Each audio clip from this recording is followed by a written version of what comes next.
we have been a safe haven for every extremist ideology under the sun, particularly the Khalistan movement, which has caused us immense problems with India. And we've started a diplomatic war, and don't worry, we have tons of evidence, so much evidence, in fact, that we can't tell anyone about it. He knows Modi is right-wing, he is left-wing, right-wing is bad, left-wing is good, and to fight terrorism in his mind, he probably thinks that attacking Modi, because he is right-wing, is fighting terrorism in India, in Canada, making the world a better place. India-Canada diplomatic relationship is dead. Justin Trudeau's government blamed 6 Indian diplomats, which India recalled before Canada decided to say that it expelled them, have been blamed for it. India, of course, has vehemently denied these charges. To talk about what has happened, I am joined by Daniel Bordman, senior correspondent of the National Telegraph. He is joining us from Toronto. He also calls himself a relapsed stand-up comedian and unlicensed geopolitical analyst. Thank you for taking out the time and talking to us, Daniel. Thanks for having me. It's quite interesting times here in the cold version of Pakistan. Is that what we are right now in India? Is just Pakistan with snow? Well, given Canada's track record of proving to be a safe haven for extremist elements from, across the world, I don't know. I mean, maybe that is a word which we should be using in the context of Canada. Yeah, I mean, the last 10 years or 9 years since 2015, we have been a safe haven for every extremist ideology under the sun, particularly the Khalistan movement, which has caused us immense problems with India. But it's not just the Khalistani movement that we bow down to. We've been incredibly soft on the Islamic Republic of Iran, even though they've murdered Canadian citizens and then openly admitted to it. When they murder Canadian citizens en masse, Justin Trudeau bows down to them and then tries to loosen sanctions and give them financial rewards and tries to bring back the embassy. But now, apparently, he cares about Canadian public safety so much. Hardip Singh Nijjar, even though he was denied entry to the country twice, is the pinnacle Canadian.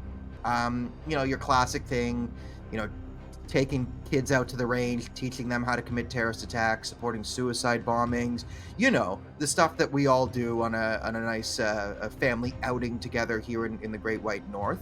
And then he was gunned down by students because only the most industrious students come to Canada. Millions of them come to Canada now on student visas. Some of them come to school. Some of them come to do ISIS plots in New York City. But these are just the type of things Gen Z kids are learning right now. There's math, there's science, there's international terrorism, a lot of different things you can study. So some students who also happened to be Sikh came in and gunned down Hardip Singh Nijjar, who was, again, a great Canadian gang leader or terrorist leader, depending on your perspective. Like, Canada says he wasn't a terrorist leader, he was just the head of another Khalistani gang. Okay. And now we've started a diplomatic row because... God forbid, Hardip Singh Nijjar and whatever Khalistanis can't continue their Khalistani gang war in peace. So we are saying that this time the Khalistani gang leader was gunned down, it actually was because of the Indian government and not the other Khalistani gangs, which seem to like knocking each other off quite often. And we've started a diplomatic war, and don't worry, we have tons of evidence, so much evidence, in fact, that we can't tell anyone about it. You would think over the last year, if this evidence was so dynamite, it would have leaked. Because again, the Canadian press is totally, it's an extension of the Liberal Party of Canada. The RCMP has, under Trudeau, has been corrupted to be another arm of the Liberal Party, at least at the top. So one would think that if there was compelling evidence that really would damn India, some sort of smoking gun that had, Amrit Shah in the conservatory with the candlestick, it would have leaked to the press over the last year. It is not. So maybe the RCMP has completely secured all the leaks, and it leaks and everything else. But maybe this India file, we have all our best minds on it. Maybe that's the case. But most people in Canada, outside of the CBC editorial news board, Jagmeet Singh and whatever lunatic Khalistan is running around, no one seems to be buying this here in Canada, because we've had 9 years of Justin Trudeau, and we know how he feels about public safety, to say the least. A lot to unpack there, but before that, let me compliment you and let you know that the comedian in you is still alive and kicking very strongly. And spot on with so many things. If anybody was to ask anybody to describe this situation, what has happened over the last 72 hours, I think that is probably the shortest at the same time sharpest description of what has happened. Having said that, my question to you is, why does Trudeau likes extremists so much? Yeah, I think it's like, you remember, his father was prime minister, and his father was one of the more controversial figures in Canada, right? But he was sort of a respected, brilliant man. If you're in Alberta, you have, his face is on the target range. He destroyed the Canadian energy industry. Blah blah blah blah blah blah blah. Quebec also has some problems with him. But if you're on like the Canadian old school left, he's sort of a hero of yours. So Justin Trudeau grows up as sort of Canadian royalty within this left. So he was always very disconnected from reality. His family has had close ties with multiple illicit dictatorships, right? I mean, he had a very friendly relationship with like the Castro family, and that spawned its own set of rumors. But rumors aside, I mean, it's still a communist dictatorship. His brother has worked for the Islamic Republic of Iran at Press TV, making documentaries for them. In the context of Castro, what kind of rumors are you referring to? People will say that Justin Trudeau is Fidel Castro's son, and this, and that. I don't care so much. I mean, I have 8,000 scandals on Justin Trudeau that are funnier, more ridiculous, and more damning. But if you want to go with that one, have fun. Let's stick to being serious. Go ahead. Yeah. So the point, though, with Justin Trudeau is you look at his upbringing, incredibly sheltered within this thing. He has a brother that's a hardcore fan of the Islamic Republic of Iran, right? One of the most brutal Islamist dictatorships the world's ever seen, grand exporter of terrorism. But if you really follow Justin Trudeau's mentality, it's sort of, it's the Obama mentality sort of on steroids, where Barack Obama came in, and credit to Obama, he is a self-made man in a lot of ways, and he had to be, Obama can form a sentence from beginning to end, which is one of his better qualities. Can't be said about our leader. But Obama had this mentality. It's seen in like the Cairo speech in 2009, right? Terrorism is our fault, and it's essentially I am so good, I am so moral, the plebs don't really know better. If I can hug the terrorism way, so you can't do it. Yes, the Islamic Republic of Iran says all these crazy things, but if I negotiate with them, I can moderate them, I can de-radicalize ISIS, I can do all this things. So this grand narrative of sort of grandiose self-importance and sort of this leftist mentality of like, it's really conservative things and everything's a socioeconomic factor. People don't really have hardcore religious fanatic beliefs. It's just socioeconomics and all this nonsense. This is pretty much Justin Trudeau's worldview. This is a man who, when ISIS fighters, literal ISIS fighters, were coming back to Canada because we were just bringing them in, and the Conservatives brought this up. One, he said it's Islamophobic to be afraid of ISIS fighters. But when pressed on this, of like, why are you bringing ISIS fighters back into Canada? His response was, well, they can be a powerful voice for de-radicalization.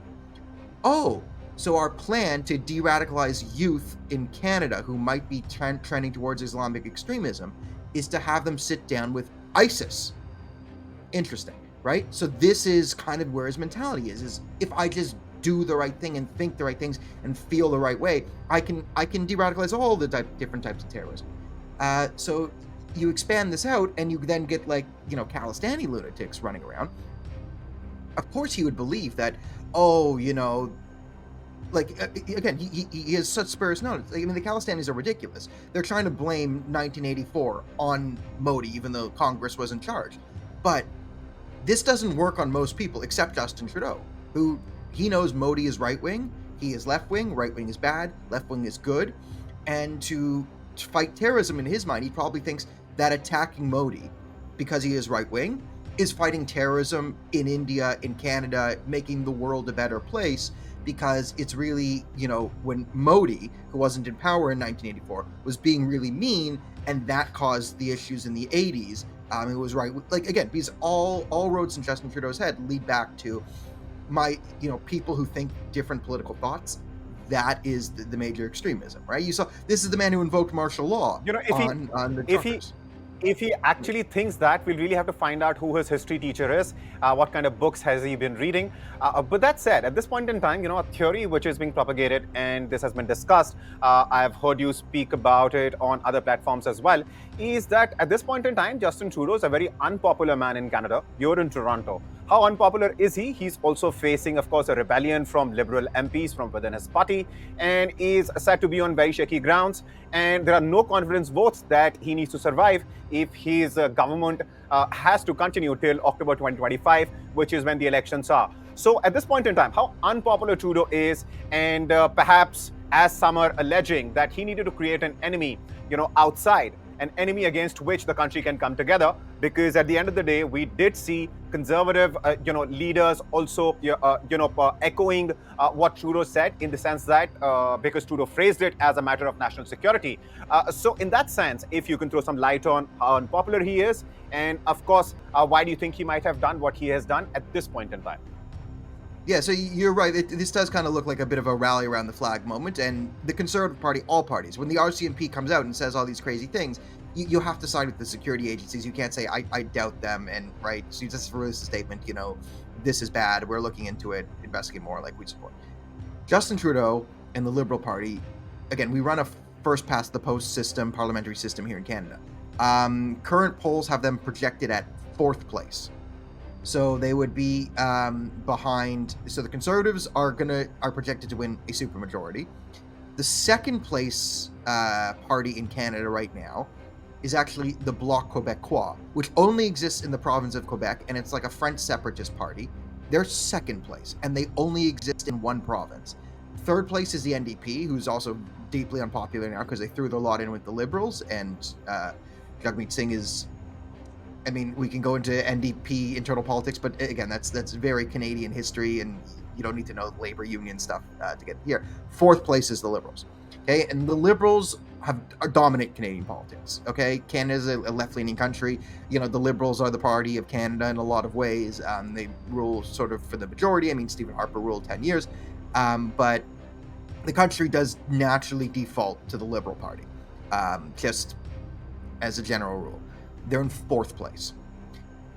That's rather significant. They are losing strongholds. They lost one of their major strongholds that they usually win by 20 points in Toronto in a by-election. That was in a majority Jewish neighborhood, and the Jewish community has completely abandoned Trudeau. They see Justin Trudeau as the chief enabler of anti-Semitism, all the riots and chaos on our streets, the synagogues being vandalized, our schools being shot at and burned down.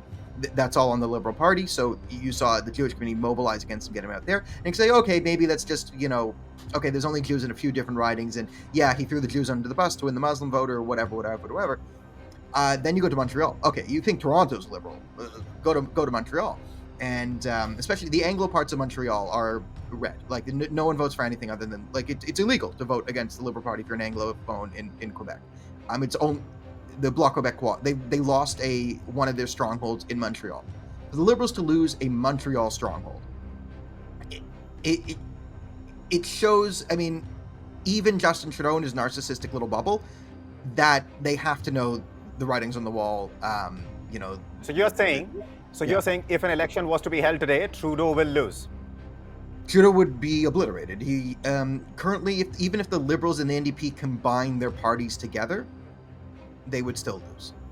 And that's, I mean, that's unheard of in Canadian electoral history. Absolutely unheard of. He wouldn't just lose, he would be obliterated. They might lose official party status. Like, that's how bad things are going, right? So yeah, if there was an the minute an election is called, he's out of power. So in order to stay on to power, he has to sort of make coalitions, and he has to either go with the Bloc Québécois, which is a French separatist party, or the NDP, which now functions as a Khalistani separatist party, with some communist musings about price controls mixed in there. But yeah, in order to maintain power, he has to appease either the NDP or the Bloc Québécois, which is what led many people to sort of surmise that, okay, Jagmeet Singh's a hyper, Khalistani separatist. If Justin, and leaders have a lot of control over the parties in Canada, so two leaders can sort of kind of hold a party together against its will. I mean, and now even Liberal MPs are trying to break this, but there's very top-down control in Canadian politics. So if the two leaders can agree on something, they can pretty much stay in power through the entire minority government, which is a bit unheard of. It is not out of the realm of possibility to surmise. Now, I don't think this is 100% makes up for it, but I think it's reasonable to say that it's a non-zero contributing factor that this public spat in India might have had some domestic political benefits in terms of maintaining power for the Liberal Party to appease Jagmeet. So that could be one of the reasons, but there's many. And would it also be reasonable to say that at this point in time, for those reasons, Justin Trudeau is a very desperate man. He's looking for a crutch to survive, and whatever that crutch might be, and in this case, of course, the diplomatic row between India and Canada is something which he can divert people's attention to from the state of Canadian economy, the prices of houses in cities like Toronto and Montreal. And that, but I think the bigger distraction is actually he's currently, and his government's under investigation for foreign interference. So we know there's 11 MPs in Parliament that our own security agencies have identified as foreign assets in Parliament. Most of them, I guess, are CCP. I know one of them that's an outright asset of the Islamic Republic of Iran. So maybe he's one of the 11, maybe he's a different one. But it's this that and the allegation is that this interference helped Trudeau win elections. Yes. Flipped some seats and had significant seats from the we do have evidence. We actually have evidence that the CCP put their finger on the scale in the last election to undermine the Conservatives and prop up the Liberals, and was bussing in Chinese nationals and foreign nationals to stack votes and indifferent. Like, we have all the evidence of this.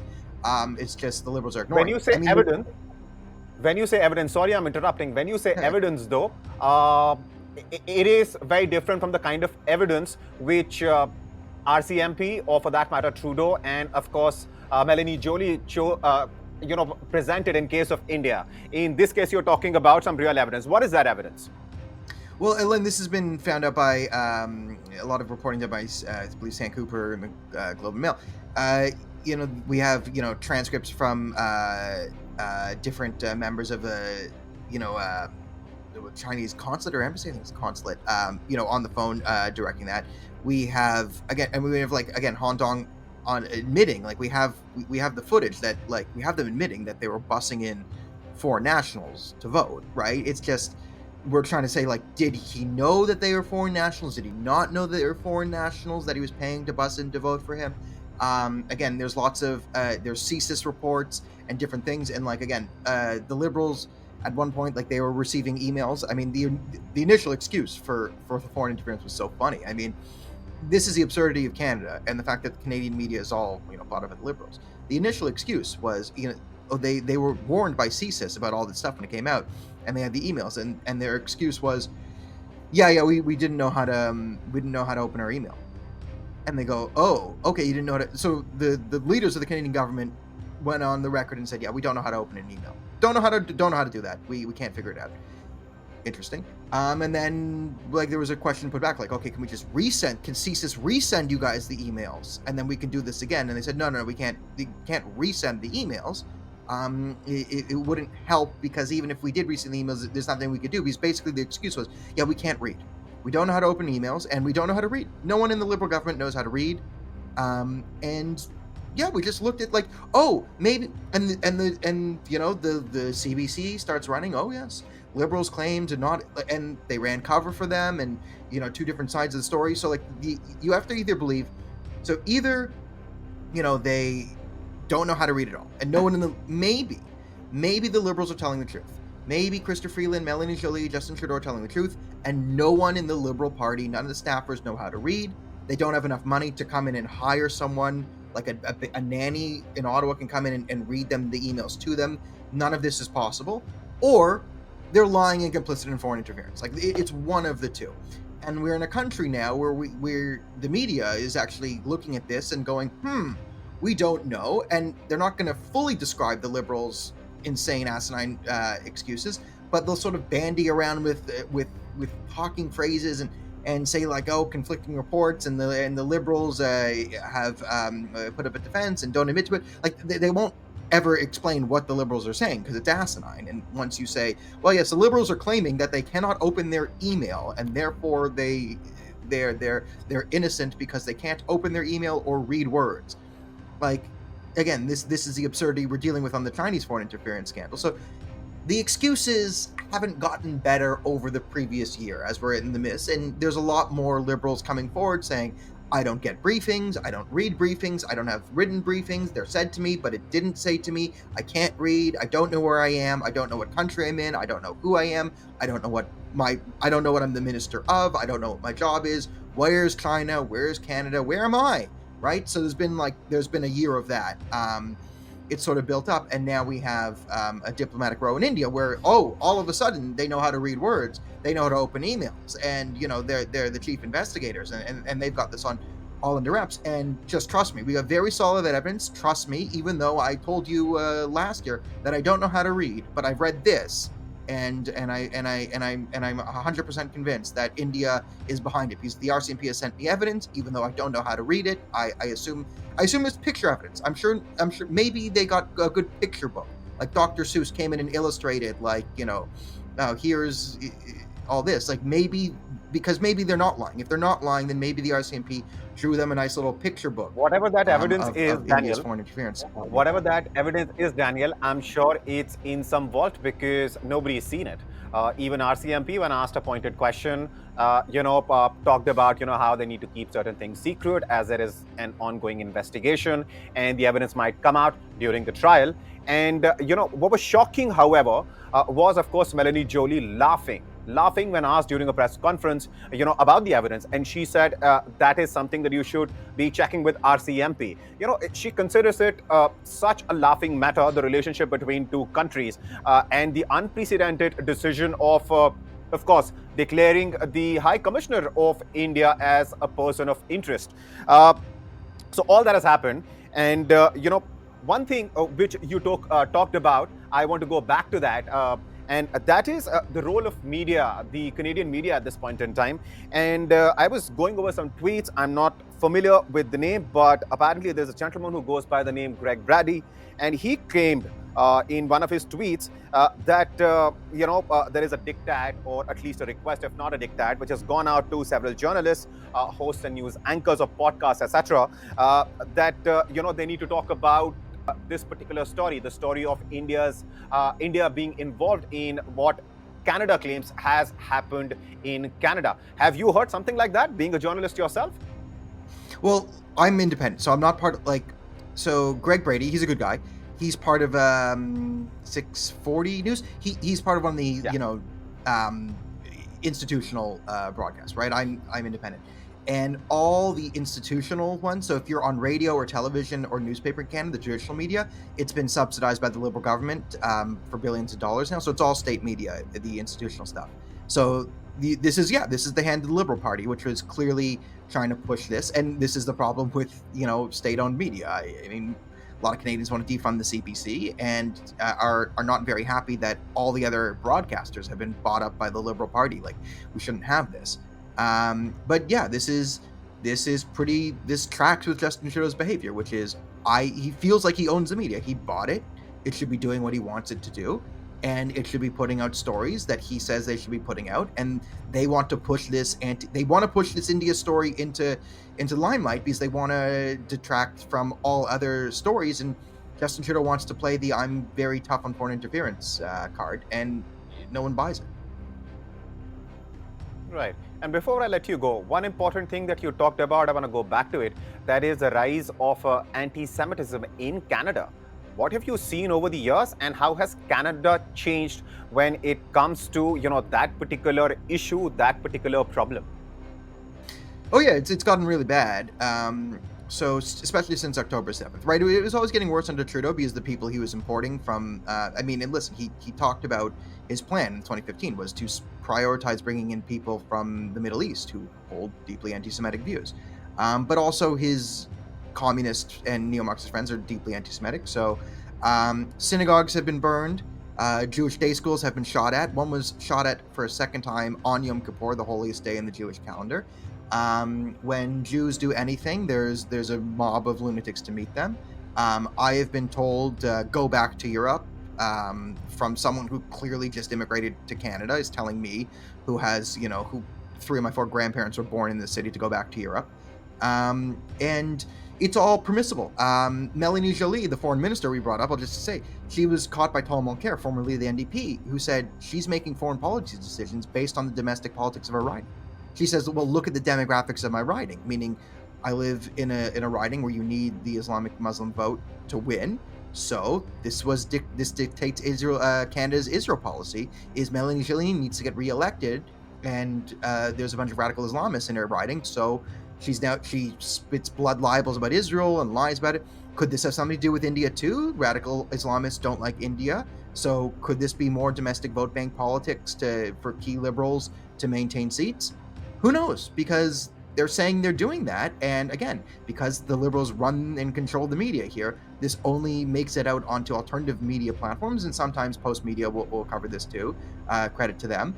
But the liberals have this deep arrogance where they think they can get away with asinine things like running foreign policy based on domestic vote bank politics. And it's causing deep divides in our country.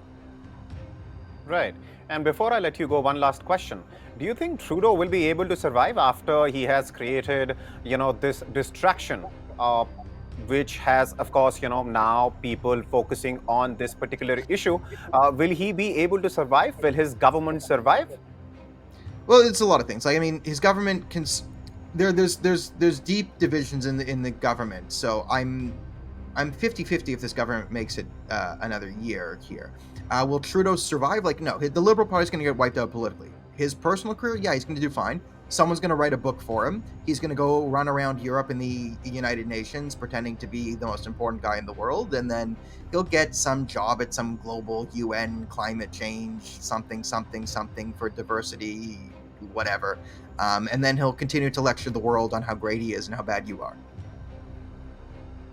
Forever and ever. On that note, Daniel, I mean, we'll have to give you a call once again and have you join us. But thank you for taking out the time and talking to us. Thank you.